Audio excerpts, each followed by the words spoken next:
పశువులకు సకాలంలో గాలికుంటు నివారణ టీకాలు వేయించడం ద్వారా పశువుల్లో రోగ నిరోధక శక్తి పెరిగి ఆరోగ్యంగా ఉంటాయని రాష్ట్ర పశుసంవర్ధక, మత్స్య, క్రీడల శాఖ మంత్రి వాకటి శ్రీహరి అన్నారు. బ్రేగొండ మండల కేంద్రంలో పశు వైద్య, పశుసంవర్ధక శాఖ, జయశంకర్ భూపాలపల్లి జిల్లా వారి ఆధ్వర్యంలో ఏర్పాటు చేసిన జాతీయ పశు వ్యాధుల నివారణ కార్యక్రమం, గాలికుంటు వ్యాధి నివారణ టీకాల కార్యక్రమానికి ముఖ్య అతిథిగా మంత్రి వాకిటి శ్రీహరి భూపాలపల్లి ఎమ్మెల్యే గండ్ర సత్యనారాయణతో కలిసి పాల్గొన్నారు. వారితో పాటు డీసీసీ అధ్యక్షుడు, రాష్ట్ర trade promotion corporation chairman ఐత Prakash Reddy, రాష్ట్ర ఫిషరీస్ కార్పొరేషన్ చైర్మన్ మెట్టు సాయి కుమార్, జిల్లా కలెక్టర్ రాహుల్ శర్మ ఉన్నారు. ఈ సందర్భంగా మంత్రి శ్రీహరి పశువులకు గాలికుంటు వ్యాధి నివారణ టీకాలు వేసి కార్యక్రమాన్ని ప్రారంభించారు. అనంతరం వారు మాట్లాడుతూ పశువులకు టీకాలు వేయించడం ద్వారా పశువుల్లో రోగ నిరోధక శక్తి పెరిగి వ్యాధుల ప్రభావం తగ్గుతుందన్నారు. గాలికుంటు వంటి వ్యాధులు పశువుల పాలు ఉత్పత్తితో పాటు రైతుల ఆదాయంపై ప్రతికూల ప్రభావం చూపుతాయన్నారు. ప్రతి ఒక్క రైతు తన పశువులకు తప్పనిసరిగా టీకాలు వేయించాలని మంత్రి సూచించారు. పశు సంపద తోడు ఉంటేనే వ్యవసాయం మరింత అభివృద్ధి చెందుతుందన్నారు. మన ఇళ్లలో పశు సంపద ఉంటే ఆర్థికంగా ప్రయోజనం కలుగుతుందన్నారు. రైతులు పశువులకు సరైన పోషకాలు కలిగిన దానా, మేత అందిస్తే పాల దిగుబడి పెరగడంతో పాటు వ్యవసాయంలో చేదోడు వాదోడుగా ఉంటాయన్నారు. అయినా కూడా ప్రతి నియోజకవర్గానికి 3600 ఇండ్లు అంటే 175 కోట్ల రూపాయలు, 175 కోట్ల రూపాయలతో సత్తన్న ఎన్ని ఇండ్లు కట్టినా కూడా ప్రతి సోమవారం అందరు ఏమన్నారు, ఈ కాంగ్రెస్ వాళ్ళు కాగితాలే చూపిస్తారు, ఇండ్లురావు ఏవరావు అన్నారు. వాళ్ళు ఏమనుకుంటారంటే వాళ్ళలాగా బీఆర్ఎస్ వాళ్ళలాగా అనుకున్నారు. వాళ్ళు ఎప్పుడు ఇల్లు కట్టినా పరిపూర్ణంగా ఇవ్వలేవరికి దాన్ని అడ్డం చూపించి దాని ఫోటో చూపించి ఓటు దండుకున్నారు తప్పించి పేదోడికి ఇల్లు ఇవ్వలే. పేదోడు ఎక్కడ ఇల్లు కట్టుకుంటే అక్కడ గతంలో కొన్ని కండిషన్స్ పెట్టిన దాన్ని మనం కొత్త కండిషన్స్ రిలాక్సేషన్ చేసి పేదోడు ఇల్లు కట్టుకునే విధంగా ప్రతి ఇల్లు 5 లక్షల రూపాయలు, అది కూడా ముఖాలు చూసి కొట్టు పెట్టలే. సత్తన్నకి ఎమ్మెల్యే ఎలక్షన్లో పనిచేసినోనికి ఇయ్యాలి, ఎంట తిరిగినోనికి ఇయ్యాలి, తెల్లబట్టలోనికి ఇయ్యాలి, కాంగ్రెస్ కార్యకర్తకే ఇయ్యాలి అని ఎప్పుడు అనుకోలే. ఆ సత్తన్న అనుకోలే, ఎవరు అనుకోలే, కాంగ్రెస్ పార్టీ కూడా అనుకోలే. ఎందుకంటే ఆ రోజు రాజశేఖర రెడ్డి గారు ఎవరెవరికైతే ఇల్లు అవసరం ఉందో వారందరికి ఎట్లా ఇచ్చారో ఈ రోజు రేవంత్ రెడ్డి గారు లేదా మన పొంగులేని శ్రీనివాసరెడ్డి గారు ఖచ్చితంగా నిర్ణయం తీసుకొని ముఖాలు చూసి బొట్లు పెట్టకుండా వాడు BRS, BJP, Congress, CPM, CPI కాదు, వాడు పేదోడా కాదో చూసి ఇల్లు ఇచ్చినటువంటి ఘనత ఆ పెద్ద హృదయం కాంగ్రెస్ పార్టీకే ఉంటుంది. ఇది చెప్పడానికి గర్వంగా ముందుకు వస్తున్నాము. కాబట్టి మీ అందరితో కోరుతా ఉన్నా, సంక్షేమంలో ముందుంది. ఎందుకు సాధ్యమైంది? మీరందరూ కలిసి అవకాశం ఇచ్చారు కాబట్టి. చేపల విషయంలో ఎందుకు వచ్చిన ముందరికి మీరందరూ అవకాశం ఇచ్చారు కాబట్టి.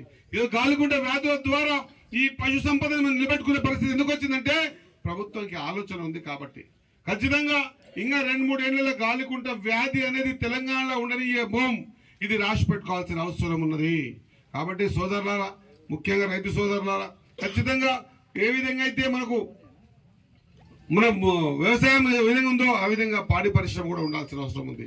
అదే మాదిరిగా మత్స్య పరిశ్రమ కూడా ఉండాల్సిన అవసరం ఉంది. కాబట్టి దాదాపు 5 లక్షల కుటుంబాల ఆధారపడేటువంటి ఈ మత్స్య శాఖ కూడా పూర్తి స్థాయిలో నేను మా పత్రికా సోదరులకు తెలియజేస్తా ఉన్నా. గత 10 సంవత్సరాలు మీరు కూడా చూస్తారు చేపలు ఇచ్చేది. ఇప్పుడు మా ఎంబడి రండి, మీకు కూడా చూపిస్తాం. కౌంటింగ్ ఎట్లా ఉంది, చేప సైజ్ ఎంత ఉంది, ఈ శిఖం ఎంత, ఆ చెరువు శిఖం ప్రకారంగా చేపలు ఇడిచేది ఎంత, ఆ ఇండికేషన్ బోర్డులో చేప గుర్తున్న బోర్డులో ఏ ప్రకారంగా చేపలు విడుదలుతా ఉన్నాం. ఒక చెరువులో ఒకటే రకమైన చేప వదలడం లేదు. చేప ఎప్పుడే కానీ ఒక రకమైన చేప పైనే భోజనం వేస్తుంది, మధ్యలోకి పోదు, బురదలకు పోదు. ఇంకో చేప మధ్యలోనే భోజనం వేస్తుంది, పైకి పోదు, బురదలకు పోదు.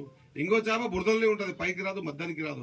ఇది ఏ రకంగా ఏ నిష్పత్తిలో ఉందని చెప్పి తెలుసుకొని ఆ ప్రకారంగా ప్రతి చెరువును కూడా కౌంట్ చేసి ఆ కౌంట్లో ఈ నిష్పత్తి ప్రకారంగా చేపలు వద్దేటువంటి ప్రక్రియ ఏర్పాటు చేశాం.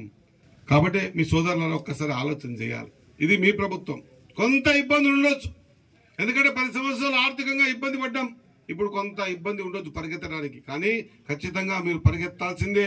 ఏ మాదిరిగా అయితే మా సత్యని గెలిపించి అసెంబ్లీకి పంపించారో, ఏ మాదిరిగా అయితే సత్యన్న నిత్యం అనునిత్యం అసెంబ్లీలో కానీ బయట కానీ మీద కానీ కింద కానీ వస్తుంటే బండ్లే కూడా అన్నా నాకు అది సత్యనారాయణ మాట ఇస్తా ఉన్నా.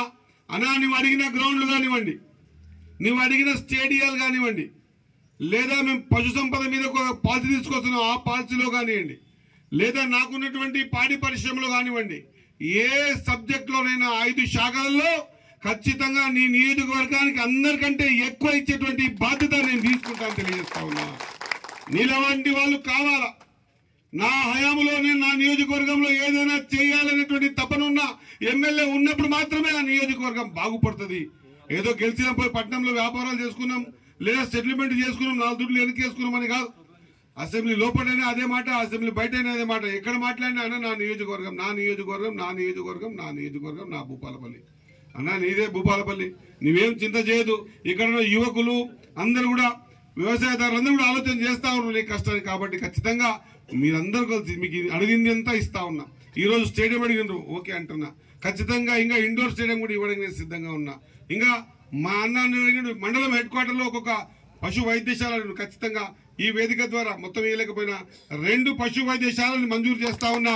అన్న ఎప్పుడు అడిగితే ఎక్కడ అడిగితే అక్కడ ఇవ్వడానికి సిద్ధంగా ఉన్నా అని తెలియజేస్తా ఉన్నా. నేను కలెక్టర్ గారికి తెలియజేస్తా ఉన్నా, వాట్ ఈస్ ద రిక్వైర్మెంట్, మీరు हमें भेज दीजिए, हमें पूरा कर देंगे. మీ అందరు ఏం అడిగితే నా డిపార్ట్మెంట్ కానీ కూడా ఏమడిగినా కూడా ఖచ్చితంగా మీకు ఇచ్చేటువంటి ప్రయత్నం చేస్తా. ఎందుకంటే నేను సత్యాన్ని దగ్గరగా చూసిన.